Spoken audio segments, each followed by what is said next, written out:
বুবলু বুবলু দাও গ্যাস লাইটটা দাও। না আমি এটা গ্যাসটা জ্বালি, এটা জ্বালি, উনুনটা ধরাবো তো। দেখো তুমি দেখতে পাবা কি সুন্দর উনুন ধরাবো আমি এখানে। এত বেলা হয়ে গেল তুমি কোল থেকে নামছো না।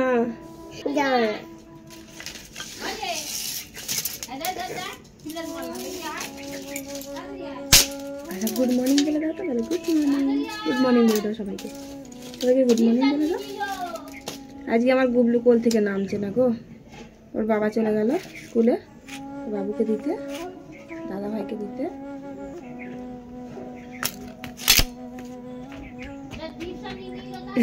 পালিয়ে গেল না, পালিয়ে গেল। আজকে ভাত হতে অনেক দেরি হয়ে যাবে গো, কখন রান্না হবে কি জানি। কত পেঁয়াজ কলি বাবা, পেঁয়াজ কলি গুলো একটুও ভালো না, কেমন শুকিয়ে আছে মনে হচ্ছে, পাকা পাকা ভাব। এত পেঁয়াজ কলি কেমন লাল লাল হলুদ হলুদ হয়ে গেছে। একদিনে খাওয়া যাবে না, আর এই পেঁয়াজ কলিগুলো সেদ্ধও হবে না ভালো। আমি উনুনটা তো আগে ধরাই ভালো করে। খুব দেরি হয়ে গেল আজকে, খুব দেরি হয়ে গেল।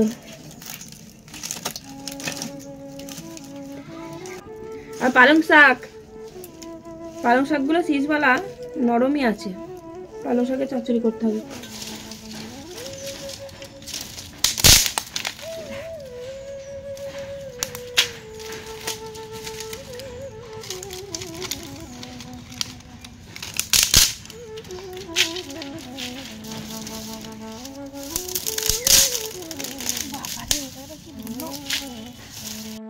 এমনি লেট হয়ে গেছে, তারপর আবার পাটকাঠি নেই, কাঠ নেই, তাড়াতাড়ি করে আবার পাটকাঠি ভাঙতে এলাম।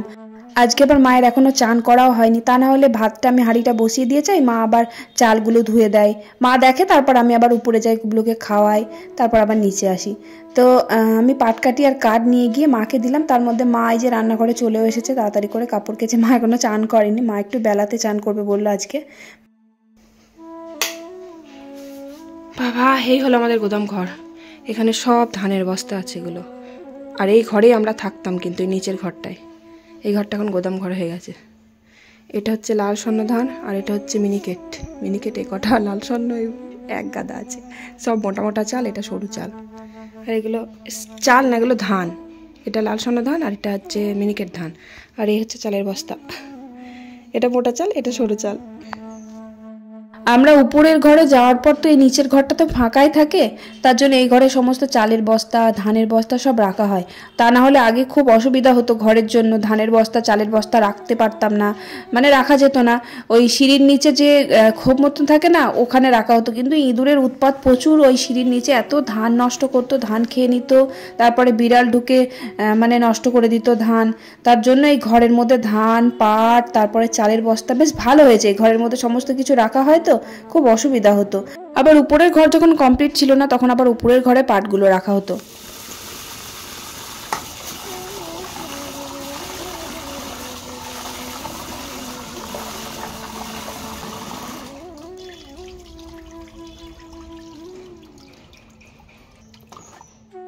আমি চালটা ধুয়ে রান্নাঘরে নিয়ে চলে আসলাম, আর মা ওদিকে চলে গেল। মা আবার পুজো করবে, জামা কাপড় কেচেছে, জামা কাপড়গুলো ছাদে মেলতে যাবে।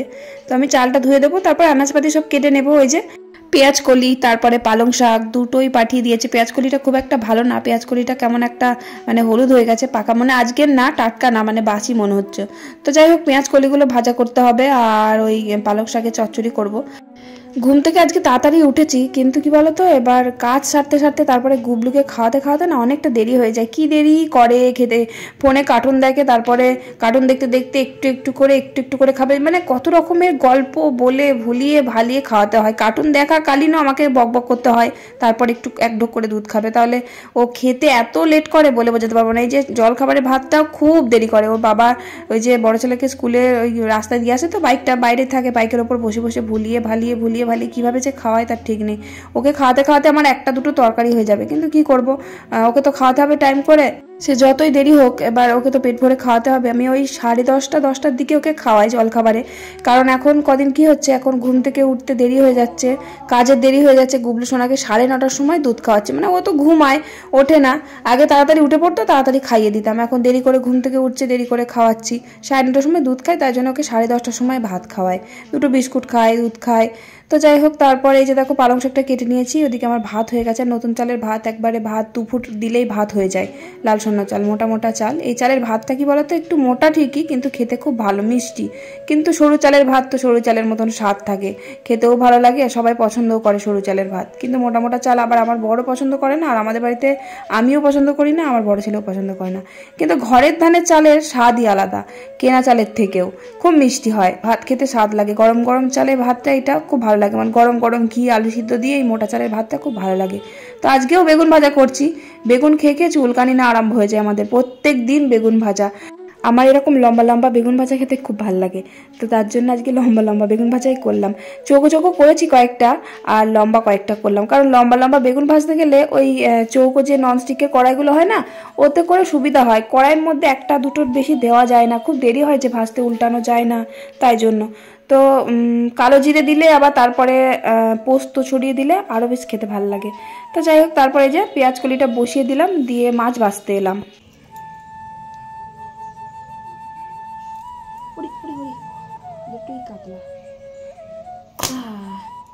এদিকে পেঁয়াজ কলিটা বসিয়ে দিয়ে আসলাম, মা দেখছে, মাছটা কেটে নিই। গুবলু সোনাকে খাইয়ে দিলাম। বাবা রে, বটিটা ধার দিল, ধার কয়, হাত কেটে যাবে আমার, মাছ কাটবে না।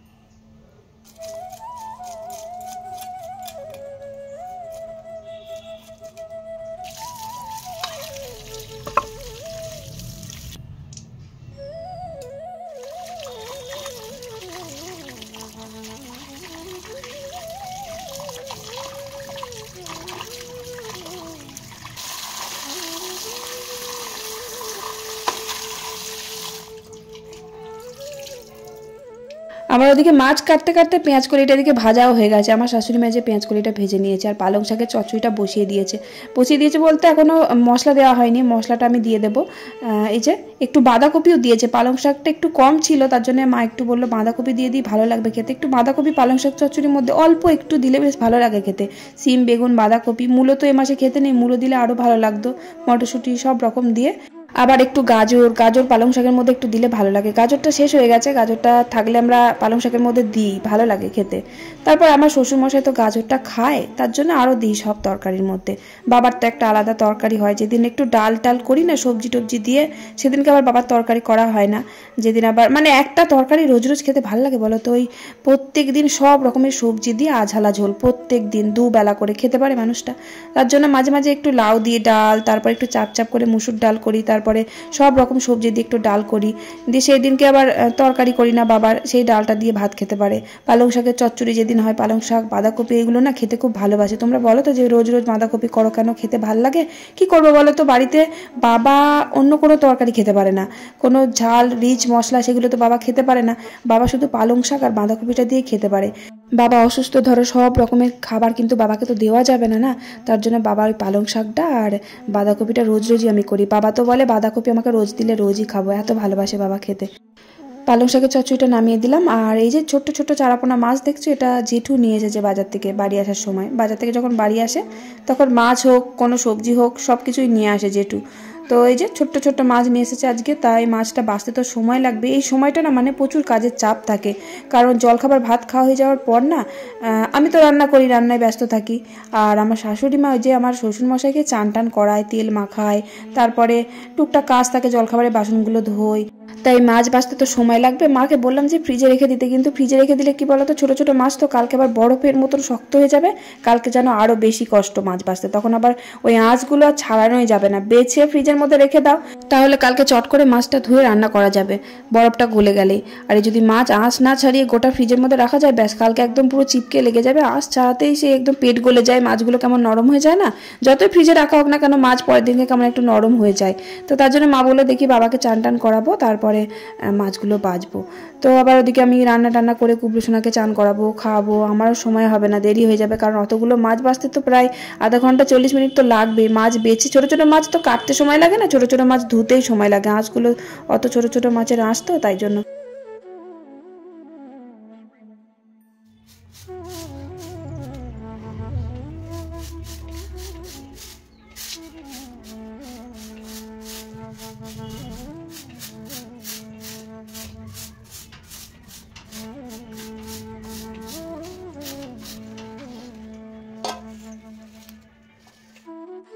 রান্না কমপ্লিট, তবে এই রান্না করতে করতে অনেক দেরি হয়ে গেল, 1:30টা বেজে গেল। তা কড়াইটা মাজার সময় হবে না, তা আমি রান্নাঘরটাকে পরিষ্কার করে রেখে দিচ্ছি। কড়াইটা মা মেজে ফেলবে, কারণ গুবলু সোনাকে খাওয়াবো তো, অনেকটা বেলা হয়ে গেছে। আবার টুকটাক জামা কাপড় আছে, কাচতে হবে। তো তার জন্য উপরে এসে আমি আগে গুবলু সোনাকে চান টান করালাম, চান টান করিয়ে খাইয়ে দাইয়ে ঘুম পাড়িয়ে দিলাম, দিয়ে যে টুকটাক 2-4টে জামা কাপড় ছিল কাচাকুচি করলাম। আর আমাদের এই শীতকালে এক জ্বালা জানো তো, ওই যে ব্ল্যাঙ্কেটটা মেলা আছে দেখছো তো, ওই ব্ল্যাঙ্কেটটা না প্রত্যেকবারই আমি মানে শীত যখন চলে যায় তখন কাচি, আর কি ভারী বাবা, মানে এত কষ্ট হয় কাচতে, যখন ভেজে যায় না, মানে জলে যখন পড়ে ভিজে যায় ও, তখন তো আরও নড়ানো যায় না, মানে তখন চেপাও যায় না জল, আবার তারের মধ্যে দেওয়াও যায় না, জলটা যতক্ষণ না ঝরছে ততক্ষণ আবার হালকাও হয় না, এত ভারী। আর না কাচলেও হয় না, আমাদের বাড়িতে এত ধুলো না, সেই মানে আমার ছেলেপিলে এত নোংরা পায়ে এসে ওই ব্ল্যাঙ্কেটের ওপর লাফায়, তো তার জন্য প্রচুর ধুলো হয়ে যায়, কাচতেই হয়। তো যাই হোক, আমি প্রত্যেক বছর কাচি, যখন শীতটা পেরিয়ে যায় তখন গরম পড়ে হালকা হালকা, তখন ওই কেচে দিই। নিচের ঘরে যখন ছিলাম তখনও কাচতাম, তখন বেশি কষ্ট হতো উপরে তোলার জন্য, তো আমি কেচে দিতাম, আমার বর আবার উপরে তুলে দিত, ব্ল্যাঙ্কেটটা দিয়ে রোদে দিয়ে দিত। আমি রোজ জামা কাপড় কাচলে আমার বরমশাই বলবে যে তোমার এত রোজ জামা কাপড় কাচার কি আছে, রোজই কি তোমার ময়লা হয়, একদিন পর পর কাচতে পারো। একদিন পর পর কাচতে গেলে আমার আরও জামা কাপড়ে কাদা হয়ে যাবে, কারণ আমার মানে প্রত্যেক দিনে ধর আজকে যে জামা কাপড়টা পরছি সেটা কালকে একটু অল্প করে সার্ফ দিয়ে কেচে দিলে তাহলে ময়লাটা কম হয়। রোজকার জিনিস রোজকের ময়লা রোজকার কেচে ফেলাটাই ভালো, তা নাহলে জমিয়ে রেখে দিলে না আরও কাদা কাদা হয়ে যাবে।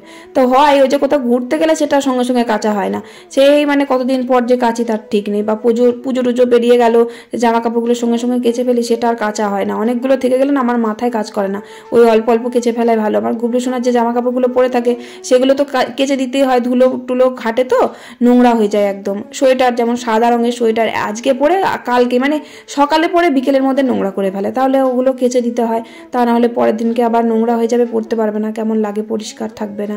তারপর আমিও চান টান করলাম, চান টান করে খেতে বসলাম। আর এই যে দেখো পেঁয়াজ কলি ভাজা, মাছের ঝোল, পালং শাক চচ্চড়ি, লম্বা লম্বা বেগুন ভাজা, আর এটা হচ্ছে টক।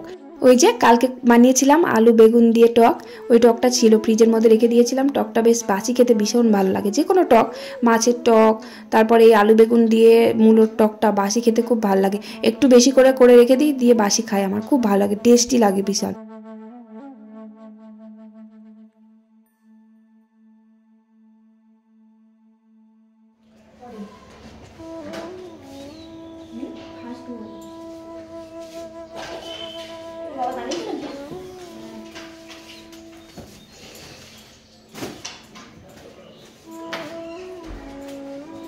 পাখিতে এবার নোংরা করবে বারান্দাটা, পাখিতে দিয়ে পড়ছে, বাসা করছে এখানে ওখানে, ওদের এনে রেখে দিয়েছে, ওটা জড়ো করেছে, আবার বাসা করবে, থাকলেও পালিয়ে যাবে দুদিন বাসা করে, অপর কাটা করে দিয়েছে পাওয়াই না, ভয় পায়। তাতে খা, আমি বাসন ধোবো। আমাদের বাড়িতে একমাত্র ওই একজনই ভাত খেতে খুব লেট করে, সেটা হচ্ছে আমার বড় ছেলে। এত দেরি করে না, সে কি বলবো, যদি দেরি করেও পরিষ্কার করে ভাত খায় তাহলে ভালো লাগে, পরিষ্কার করে তো একদমই ভাত খায় না, ভাত সব একদম মানে থালা পরিষ্কার করে খায় না, 2-4টে ভাত অন্তত থালায় রেখে দেবে। আর মাছ মাংস ডিম যাই দাও 1 সেকেন্ডের মধ্যে সাবার করে দেবে, মানে মাছ যদি দিই, মাছ দিয়ে যদি 2 পিস মাছ দিই, ভাত দিই, মাছটা হাওয়া একদম সেকেন্ডের মধ্যে মাছ খেয়ে নেবে, দিয়ে আমাকে বলবো মা তুমি আমাকে মাছ দাওনি। তারপর লাস্টে ওই আলু দিয়ে একটু ঝোল দিয়ে ওরকম লাস্টে ভাতগুলো খাবে, জানে ভাতগুলো সব না খেলে মা বকবে, কুতিয়ে কুতিয়ে খুব কষ্ট করে ভাত কটা খাবে, এরকম টাইপের, মানে ভাতের সাথে তরকারির সাথে মাখিয়ে খায়, ডাল দিয়ে খায়, সেটা খাবে না। আবার টক খেতে খুব ভালোবাসে, কি টক খেতে পারে, আমার গুবলু সোনা অত টক খেতে পছন্দ করে না, কিন্তু আমার বড় ছেলে এত টক খায়, ওরে বাবরে, কুল তেঁতুল কামরাঙা যা দিবা টক জাতীয় জিনিস খুব পছন্দ করে। ওই ছোটোবেলায় আমিও খুব ভালোবাসতাম টক খেতে। আমার বাড়িতে একটা আমড়া গাছ ছিল, তো ওই আমড়া গাছের মানে কচি কচি পাতাগুলো পর্যন্ত খেতাম আমি। হ্যাঁ হ্যাঁ, বিশ্বাস হবে না তোমাদের, আমি কচি কচি পাতাগুলো টক টক লাগতো, পাতা তারপর ডাঁটিগুলো টক টক লাগতো। যখন আমড়া ফলতো না তখন আমি ওরকম আমড়া গাছের পাতার ডাঁটিগুলো খেতাম ছাগলের মতন। খুব ভালো লাগতো, টক খেতে খুব ভালোবাসতাম। আর আমড়াতে নুন ছাড়াই খেতাম, আমড়া ছেঁচে শিলে নুন লঙ্কা তারপরে ধনে পাতা দিয়ে একদম টেস্টি করে মেখে খেতাম। কুল ছেঁচা। তখনকার দিনে কী বলতো, ফোনের যুগটা ছিল না, তখন দুপুরবেলা ভাত টাত খেয়ে খেলতে চলে যেতাম। তারপরে বাড়ি এসে কি খাবো, টক খাবো, টক খাবো, কোথায় কুল, কার গাছে কুল আছে, কুল মূল চুরি করে নিয়ে এসে কুল ছেঁচা করে একদম খেয়ে নিতাম। আর সরস্বতী পুজোর আগেই কুল খেয়ে নিতাম, এত কুল খেতে ভালোবাসতাম। যত পাড়ার বান্ধবীগুলো আছে সবাই মিলে আমাদের বাড়ির ছাদে আড্ডা হতো। আর তা না হলে আমাদের একটা বাগান ছিল, ওই বাগানে গিয়ে আমরা ওরকম খেলা করতাম। কত খেলা করেছি, মানে কি বলবো, ডুগি খেলা, তারপরে সাত গুটি, তারপর অনেক রকমের নাম আছে যেগুলো আমার মনে নেই, অনেক রকমের খেলা খেলেছি আমরা। খুব ভালো ছিল সেই দিনগুলো। এখন তো মানে মোবাইল ছাড়া কেউ কিছু বোঝেই না, চেনে না, সবার হাতে একটা একটা করে ফোন। আগে তো আমরা লুডো খেলেছি বোর্ডের মধ্যে, এখন তো লুডো ফোনের মধ্যে। এখন একটা অ্যাপস আছে লুডোর, সেটা আবার ফোনের মধ্যে খেলে। বাপরে, আর কত কি উঠবে। তো যাই হোক, যে আমার বড় ছেলে কদিন পর পরীক্ষা, জানো তো, সরস্বতী পুজোর পরপরই ওর পরীক্ষা। তো যে এখন পড়ছে, তা আমি দুটো গোল গোল করে আজকে বেগনি ভাজলাম। আর লম্বা লম্বা বেগনি ভাজতে দেরি হয়, তার জন্য একটু গোল গোল করে চপের মতন করে ভাজলাম। আর সন্ধ্যাবেলা একটু খুব খিদেও পেয়েছিল, আর একটু তেলে ভাজা না হলে না মন ভরে না, মনে হয় একটু তেলে ভাজা করি। একটু শুধু চানাচুর দিয়ে পেঁয়াজ দিয়ে মুড়ি খেতে ভালো লাগে না।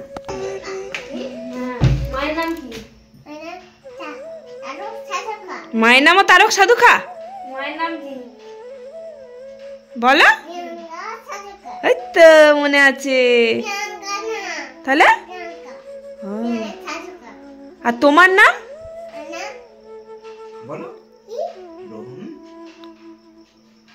বলো? ওর এখন নজর পড়েছে। তোমার জন্য কি এনেছে? কিচ্ছু আনেনি তোমার জন্য,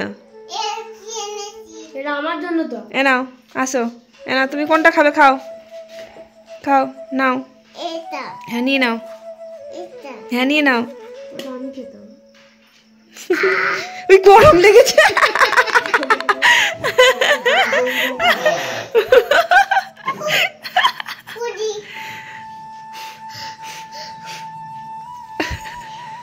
আবার গরম লাগে। খাও, এনে বাবু নে। আবার ছাকা লেগেছে। 8:30টার সময় আমরা টিফিন করছি, 8:30। আমি রাতে আর কিচ্ছু খাবো না, রাত্রেবেলা দুটো খিদে পেলে মুড়ি খাবো, তা নাহলে আর খাবো না। আর বাবু, তোমার আর মা রুটি খাবে, বাবা রুটি খাবে বললো, দুটো রুটি করে দেবো। আর নিচে বেগুন পোড়া দিয়ে খেজুরের রস আছে, বাহ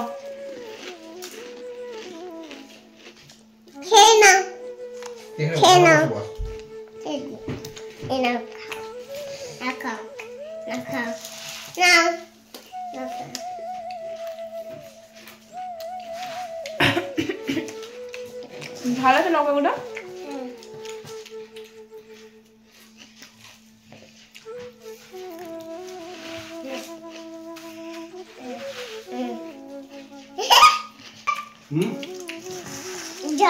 ওই দাদু এসছে। দাদু কই? দাদু কই? দাদু কই? দাদু একটা বেগনি খাও, দাদু দাও তো একটা। দাদু ভাত খাওয়া গেল তাড়াতাড়ি? ও ওদের বাড়িতে কি দিয়ে? কুমড়ো। টাটা করে দাও, তুমি টাটা করে দাও। টাটা করে দাও, টাটা করে দাও। তুমি খাও।